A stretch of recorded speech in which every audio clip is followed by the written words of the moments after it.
சாய் பக்தர்களுக்கு என் அன்பு வணக்கங்கள். ஓம் சாய்ராம். என் அன்பு குழந்தையே, நீ ஜாக்கிரதையாக இருக்க வேண்டும் என்று உன் சாயப்பா உன்னை தேடி வந்துள்ளேன். என்னை அவமதிக்காமல் முழுமையாக நான் சொல்ல வருவதை கேள் குழந்தையே.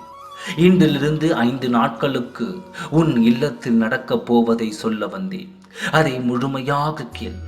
என்ன செய்தி இருந்தாலும் எது கிடைத்தாலும் அது நல்லதாக இருக்க வேண்டும் என்று உன் சாயப்பா உனக்காக போராடி வருகிறேன்.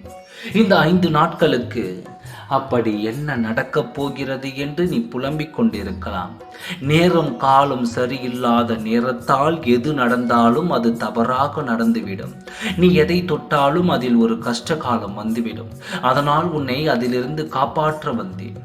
யாரையும் நம்பி எந்த காரியத்திலும் இறங்கி விடாதே. யார் எந்த காரியத்தையும் கொடுத்து இது எனக்காக செய்து கொடு என்று சொன்னால் அதில் முழுமையாக இறங்கி நல்ல எண்ணத்தில் தான் நீ இறங்குவாய். ஆனால் அந்த காரியத்தை உனக்கு கொடுத்தவர்களின் எண்ணம் சரியில்லையே. உன்னை சுற்றி இருப்பவர்கள் எப்பொழுது நீ கெடுவாய் என்று எதிர்பார்த்திருக்கிறார்கள் அல்லவா? அப்பொழுது யாரையும் நம்பி நீ எதிலும் இறங்கிவிடக் கூடாது. எந்த காரியத்தை யார் உன்னிடம் வந்து சொன்னாலும் அதை தீர விசாரித்து ஒரு முறைக்கு பல முறை யோசி.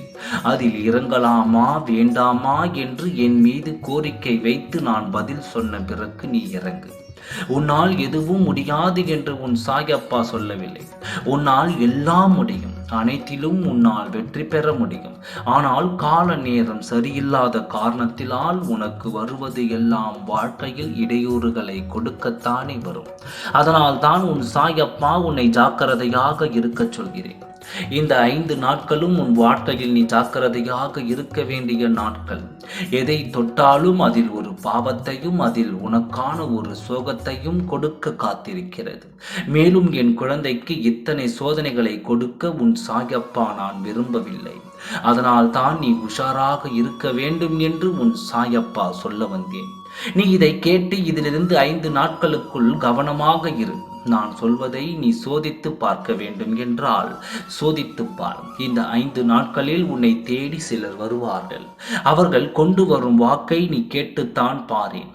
எந்த பிரச்சனையில் உன்னை மாட்டிவிடலாம் என்று தான் வருவார்கள். ஆதலால் கவனமாக இரு, அலட்சியம் செய்யாதே. கவனமாக இந்த 5 நாட்களை கடந்து வா. நம்பிக்கையோடு இரு, நல்லதே நடக்கும். ஓம் சாய்ராம். நன்றி, வணக்கம்.